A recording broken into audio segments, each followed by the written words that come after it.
Estamos de volta, amados, aqui no Decreto 6.135, que trata sobre o CAD único, né? Essa aula é uma aula mais por desencargo de consciência do professor, para falar alguns outros elementos sobre o CAD único, porque eu realmente acredito que a possível questão sobre o CAD único está vinculada ao artigo 1º ao 3º desse decreto, que nós vimos na aula anterior, né? Então essa é uma aula por desencargo de consciência do professor. Vai que o examinador queira cobrar alguma coisa em relação a esses próximos artigos, né? Então precisamos conhecer aqui rapidamente alguns pontos sobre eles, né? O artigo 4º, ele começa nos dando aí algumas definições, tá? Então ele fala algumas definições. Primeiro, definição de família, né? Que é composta por um ou mais indivíduos, pode ser eventualmente ampliada por outros indivíduos, desde que estes contribuam com o rendimento ou tenham suas despesas atendidas pelo rendimento da base familiar, né? E que todos esses moradores estejam em um mesmo domicílio. A definição da família aqui para o CAD único, perfeito? Tá? Aí ele vai dizer que existe a definição da família de baixa renda, né? Nós já sabemos a definição da família de baixa renda, né? Porém, aqui ele me dá uma definição para ser aplicada neste decreto. Ele fala assim: é família de baixa renda aquela que, né? Aquela que. Ele me dá duas opções. Primeira opção, aquela que a renda familiar mensal per capita seja de até meio salário mínimo. Então, a renda mensal per capita, né? Ele até dá essa definição um pouquinho mais para frente quando ele fala dessa renda mensal, né? Mas é aquela que tem aí até meio salário mínimo. Traduzindo, você soma a remuneração de todos da família e divide pelo número de habitantes, de membros daquela família. Vai dar um determinado valor. Isso é o que a gente chama de renda per capita. Se ela for até meio salário mínimo, essa família será caracterizada como baixa renda. E a outra característica é que essa família possua renda familiar mensal de até 3 salários mínimos. Neste caso, ela não é calculada pela renda per capita, mas ela é calculada pelo total do valor que a família possa vir ter. Perfeito? Então, a família de baixa renda também pode ser aquela onde que a renda mensal seja de até 3 salários mínimos, né? Pode caracterizar também uma família de baixa renda. Perfeito? Domicílio, bem tranquilo, né? É o local onde que serve de moradia a família, tá? Como assim, Kennedy? Amados. Se essa família não tem uma residência, não paga um aluguel, mas ela reside em um determinado local físico, né? Ali nós chamamos de domicílio, perfeito? Porque aquele local físico, né, define como a moradia daquela respectiva família. Tranquilo? Beleza? Tá? E aí ele me dá a definição, que aí eu quero que você preste atenção, que é a definição de renda familiar mensal. Como nós sabemos, a renda familiar mensal é a soma de todas as rendas que a família possa vir a receber, salvo aquelas percebidas dos seguintes planos.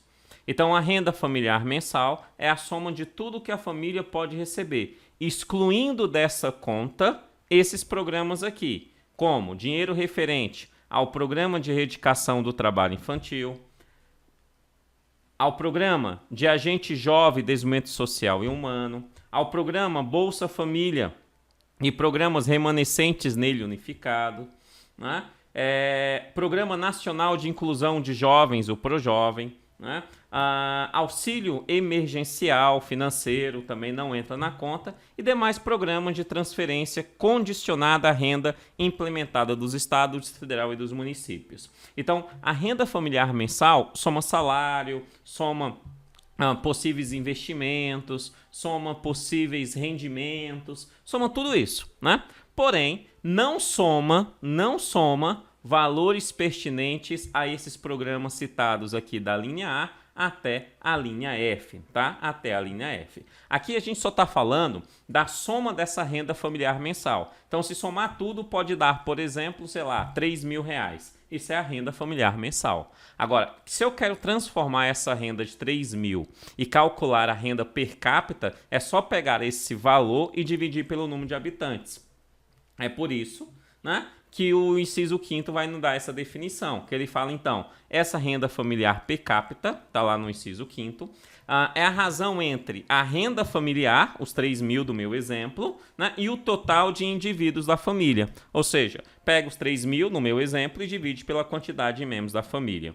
Né? 3.000 dividido por 10, por exemplo, vai dar aí 300, né? Vai dar aí 300, beleza? R$300, por exemplo. Então, a renda per capita daquela família seria de R$300, né? Se é R$1.000 dividido por 10, então a renda per capita daquela família será de R$100, tá? Então, a renda per capita é o valor do total que a pessoa recebe, excluindo valores pertinentes a esses programas, né? Exclui esses valores, né? E aí, somando essa renda, divide pela quantidade de pessoas da família, você tem a partir daí essa definição, você tem a partir daí do que é essa renda per capita familiar. Então, o CadÚnico também necessita deste valor, por isso que ele nos dá essa definição. Tranquilo? Aí o artigo 5º, ele vai falar de competências.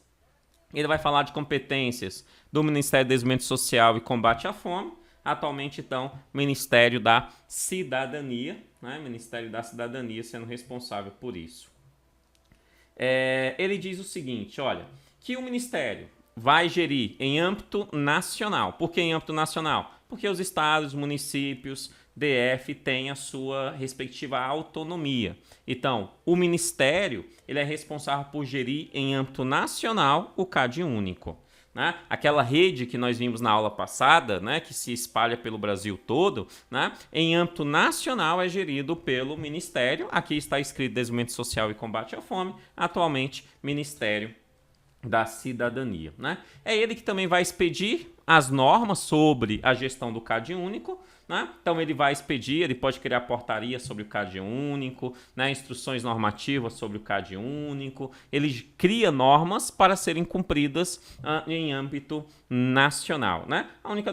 As únicas normas que ele não pode criar são aquelas que são características do presidente, como o próprio decreto. O decreto é assinado pelo presidente, né? Então não vem do Ministério, ou as leis. Né? As leis aí vêm do Congresso Nacional. Tá? Agora, existem normas que são ministeriais, que ele pode criar, como portarias, instruções normativas, por exemplo, sem maiores problemas.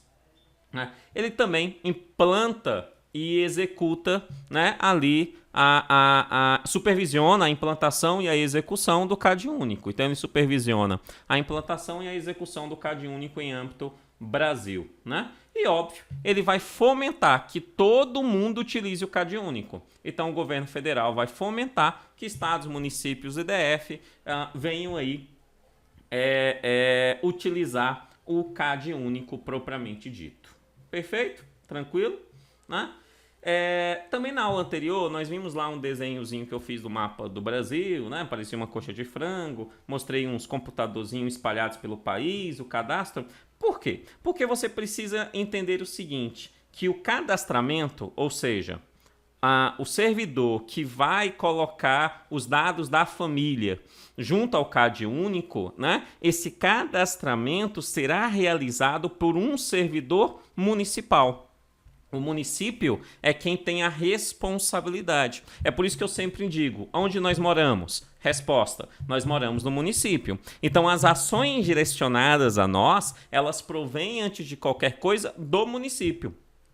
Do município. Óbvio, se você está no Distrito Federal, entenda esse município como o próprio DF, porque o DF é híbrido. Tem tanto funções de estado quanto funções de municípios. Mas esse cadastramento, em regra, é feito pelo município. Então a pessoa procura o CRAS, por exemplo, e aí o CRAS você sabe que ele é de competência municipal, então o município vai lá e preenche os dados, coloca as informações nesse cadastramento único que vai parar em um sistema operacional que é dividido para todo o Brasil, né? Então todo mundo, em todos os lugares do Brasil, tem acesso àquela informação que foi destinada naquele município especificamente, né? Então bastante importante, vimos isso na aula anterior.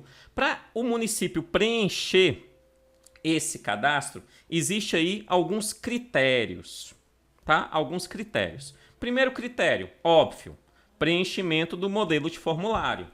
Então tem um modelo de formulário que é estabelecido pelo Ministério, né? E aí o município tem que preencher aquele formulário. Amados, o sistema é operacional, o formulário já está na própria tela de computador, né? É óbvio que o município tem que preencher aquele formulário que está na tela do computador, não tem muito o que fazer em relação a isso, né?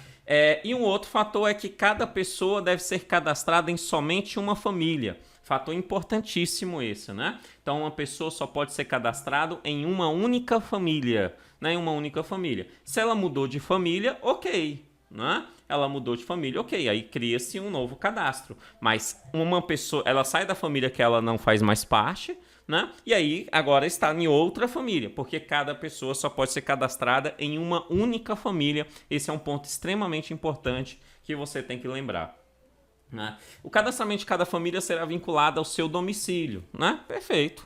Então a família é daquele domicílio, né? Onde que as pessoas ali residem, né? Sendo uma daquelas pessoas na família responsável por aquela unidade familiar. Essa pessoa que é responsável, também bem importante para fins de prova, essa pessoa que é responsável pelaquela família, ela deve ser maior de 16 anos, né? E, preste atenção nisso, e preferencialmente não é obrigatório, é preferencial. Preferencialmente que essa pessoa responsável pela unidade familiar seja uma mulher. Perfeito isso? Então, preferencialmente que a pessoa responsável pela unidade familiar maior de 16 anos seja uma mulher. Ah, não tem mulher. Aí pode ser um homem. Perfeito? Tem até mulher, mas a mulher que é acima de 16 anos, por exemplo, ela é viciada em entorpecentes, por exemplo, né? Aí tem um homem na família que não é viciado em entorpecentes, por exemplo. Neste caso, pode ser o homem responsável pela unidade familiar, né? Quando ele fala preferencialmente a mulher, em situações normais, é a mulher. Entenda isso. Né? Mas existem casos que não será a mulher, porque é apenas uma preferência. É apenas uma preferência e não uma obrigatoriedade. Perfeito isso? Tranquilo? Bom demais, né? E além disso, nesse cadastro, o município tem que levar em considerações as informações declaradas pela família, né? Elas serão colocadas no ato do cadastramento, né? Ali conforme o que é estabelecido. Entre elas, a identificação e a caracterização do domicílio, né? Identificação e caracterização, como assim? Mora-se uma residência de alvenaria, né? Mora numa residência de madeira, né? É uma identificação e característica daquele domicílio, tá? Identificação e documentação civil de cada membro, RG, CPF, né? Certidão de nascimento, tal. Certidão de casamento, caso exista, né? Escolaridade, participação no mercado de trabalho e rendimento das pessoas serão colocadas também neste cadastro, né? Também serão colocadas nesses cadastros. Beleza. Beleza. E aí você tem um detalhe que, por desencargo de consciência, eu preciso tratar com você, que está no parágrafo primeiro, que é o seguinte. Preste atenção, famílias que tenham uma renda superior àquela dos 3 salários mínimos, ou aquela que, se for vincular à renda per capita, seja superior à metade de um salário mínimo, né? Que nós vimos lá no artigo 4º, né? Voltar lá nele. Lá no artigo 4º, aqui, né? Então, ela é superior a essa, a da linha A, e é superior a esta, da linha B. A renda familiar dessa família é superior a essa. Preste atenção no que ele está dizendo aqui. Ele diz o seguinte, que essas famílias poderão ser incluídas no CAD único. Então, elas poderão ser cadastradas no CAD único. Ah, poderão sim. Certinho? Tal, poderão. Desde que sua inclusão esteja vinculada à seleção ou acompanhamento de programas sociais implementados por qualquer uma das 3 esferas da federação, ou seja, União, Estados, Municípios e DF. Por quê? Entenda o seguinte, se o DF cria um programa social, né, onde que também irá atender famílias que têm uma renda superior a essa estabelecida no decreto, né, mas essa família irá ter ali uma assistência social, sim, o DF, apesar dela não estar com uma renda inferior àquela estabelecida nesse decreto, o DF poderá cadastrá-la no CAD único. Afinal, ela também irá receber um programa social, receberá um benefício, um serviço de um respectivo programa social para aquele respectivo fim. Beleza? Entendemos? Bom demais, né? Bom demais. Beleza, parágrafo 2 fala que o Ministério expedirá ali normas para esse cadastramento, beleza, né? As informações constantes no CAD único, então cada informação ela tem validade de 2 anos, né? Sempre a partir da nova atualização, então bastante simples, né? A cada 2 anos as pessoas cadastradas elas irão passar por uma renovação desse cadastramento, então ele tem um valor, né, de 2 anos, tá? De 2 anos aquele valor registrado no cadastro. Os dados de identificação das famílias são sigilosos, né? Bem tranquilo, e só poderão ser utilizados para... Então, se eu tenho o nome cadastrado lá no CAD único, os meus dados, eles são sigilosos. Importantíssimo isso. Os dados são sigilosos, né? Mas eles poderão ser utilizados para essas finalidades. 1. Formulação e gestão de políticas públicas. E 2. Realização de estudos e pesquisas, que é o fundamento para o CAD único, né? Eles são sigilosos no sentido individual e não no conjunto. Por exemplo, eu vou saber quantas pessoas estão cadastradas no CAD único, porque isso serve para pesquisa, isso serve para formulação de gestão em políticas públicas. Mas eu não vou ter o acesso individual de cada um daqueles nomes, qual é a renda real de cada um deles e como é que eles vivem pelo cadastramento único, a não ser que eu atue diretamente com aquela família. Exatamente porque tais informações, elas são sigilosas, né? Elas são sigilosas aí, beleza? Tranquilo? Então, elas são sigilosas, mas elas serão utilizadas para essas finalidades, que é a formulação e gestão de políticas públicas e a realização de estudos e pesquisas, tá? Estudos e pesquisas. Aí ele me dá aí alguns parágrafos, vamos a ele. São vedadas a cessão e utilização dos cadastros únicos com o objetivo de contatar as famílias para qualquer outro fim que não seja indicado neste artigo. Seja pegar aquelas informações para mandar uma correspondência política, por exemplo. O secretário de assistência social do município, do estado, sei lá das quantas, pega aqueles cadastros e fala assim, vou pegar os endereços aqui e vou mandar uma correspondênciazinha para cada um deles na campanha eleitoral. Né? Ou para fazer propaganda para o governo do Poder Executivo da qual ele está inscrito. Isso é vedado. Aquelas informações só poderão ser utilizadas para as ações de assistência social, conforme estabelecido, né, pela lei. Beleza? Tá? Todo mundo poderá utilizar suas respectivas bases, ou seja, a União pode utilizar a base de todo mundo. A base, quando a gente fala respectiva base, entenda o banco de dados. A União, ela é União, então ela recebe o banco de dados de todos. Agora, o Estado do Goiás pode pegar os dados do Estado do Goiás, mas o Estado do Goiás não pode ter acesso diretamente aos dados do DF. E o do DF não pode ter diretamente ao de Minas Gerais. Né? Da mesma forma, em Minas Gerais, Belo Horizonte terá os dados de Belo Horizonte. Belo Horizonte não terá os dados de Unai. E Unai terá de Unai. E Unai não terá os dados, por exemplo, de Pato de Minas. Perfeito? Ou seja, há uma necessidade de que cada um tenha acesso às suas respectivas bases. Né? Suas respectivas para quê? Para que dentro da sua base, se é Estado, atenda no Estado. Se é município, atenda no município. Né? Se é DF, no DF. E a União no Brasil todo. Né? Para que possa formular a sua gestão de políticas públicas em sua respectiva jurisdição, ou seja, na sua base geográfica de sua responsabilidade. Belo Horizonte, a jurisdição da Prefeitura de Belo Horizonte são ali, né, as linhas limítrofes de Belo Horizonte. Né? Então é só ali, ele não pode ir para um outro município. Perfeito? E assim sucessivamente. Então, na sua respectiva jurisdição. Tranquilo. Né? Ele vai dizer ainda que o Ministério pode ceder essas bases de dados, né? Essas bases de dados do CAD único para a execução de órgãos do Poder Executivo Federal em políticas públicas que tenham o CAD único como instrumento de seleção de beneficiários.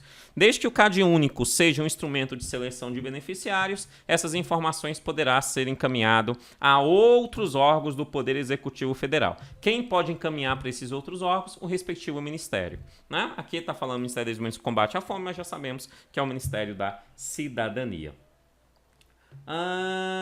Ok. Os dados a que se refere este artigo somente poderão ser cedidos a terceiros para finalidades mencionadas no caput, ou seja, para fins de formulação e gestão de políticas e realização de estudos e pesquisas. As informações que estão no cadastro único só podem ser utilizadas para tais fins. Né? O parágrafo 4 só reafirma o que está aqui no artigo 8º, formulação e gestão de políticas, bonitinho. Os dados serão pautados no respeito à dignidade do cidadão e à sua privacidade, ok? São sigilosos, tal. A utilização indevida dos dados, haverá ali sanções civis e penal, conforme a lei, é óbvio, né? Está usando ilegalmente aquele processo, bem tranquilo. O Ministério adotará medidas periódicas para a verificação permanente da consistência das informações cadastrais, ou seja, a fiscalização, né? Tá falando que o Ministério ele sempre vai ter medidas periódicas, fiscalização continuada, para que as informações cadastrais mantenham-se verdadeiras. Né? Um registro de informações inverídicas, ou seja, falsas, né? Elas são inválidas. Isso é óbvio, né? Vai invalidar, então, o cadastro daquela respectiva família. Se deu um dado falso, invalida aquilo que lá está, né? Bem tranquilo. O artigo 11, com o objetivo de orientar os municípios sobre o quantitativo de famílias sem cadastradas, o Ministério do Desenvolvimento Social e Combate à Fome tornará disponível a estimativa do número de famílias com os perfis de renda mensal, né? Por município, que será atualizado anualmente. Ou seja, cada município receberá do Ministério a expectativa, a estimativa do número de famílias que estão cadastradas naquele respectivo município. Kennedy, mas o município ele não tem acesso ao seu próprio banco de dados? Sim, o município tem. Mas nós estamos falando de municípios no âmbito Brasil. Isso significa o seguinte: se eu pego um município como São Paulo, né, dificilmente o município de São Paulo não terá os seus próprios números. Né? Por quê? Porque é um município com muita grana, estruturado, que terá os seus próprios números. Um Rio de Janeiro, Belo Horizonte, né? Até mesmo municípios menores, mas que têm alguma estrutura, como Palmas, por exemplo, em Tocantins, né? Você terá essa informação. Mas existem municípios no Brasil com menos de 1.000 habitantes. Esses municípios com menos de 1.000 habitantes, dificilmente eles têm como ter a sua própria organização,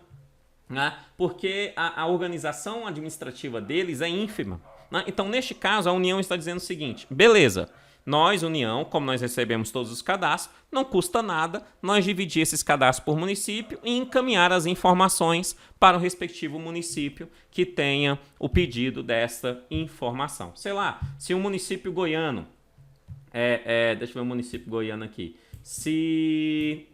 a cidade de Goiás, né, antiga Goiás Velho, mais conhecida como Goiás Velho, antiga capital de Goiânia. Se ela fala assim, nós não temos os nossos próprios dados, nós não conseguimos calcular os nossos próprios dados.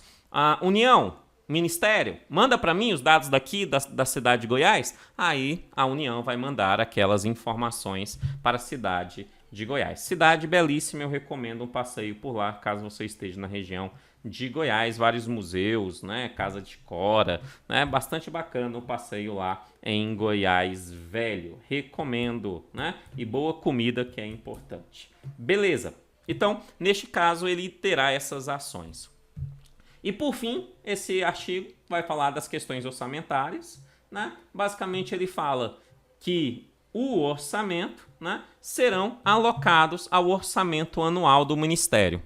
Simples. O valor que será gasto no CAD único, aqui a gente só está falando de orçamento para o cadastro único e não o orçamento geral da assistência social, mas somente o orçamento para o cadastro único, esse orçamento estará dentro do orçamento anual do Ministério do Desenvolvimento Social e Combate à Fome, atualmente Ministério da Cidadania. É isso em relação ao CAD único, é isso em relação a essas matérias mais voltadas aí para a assistência social, né? Fico por aqui e até depois. Tchau, tchau.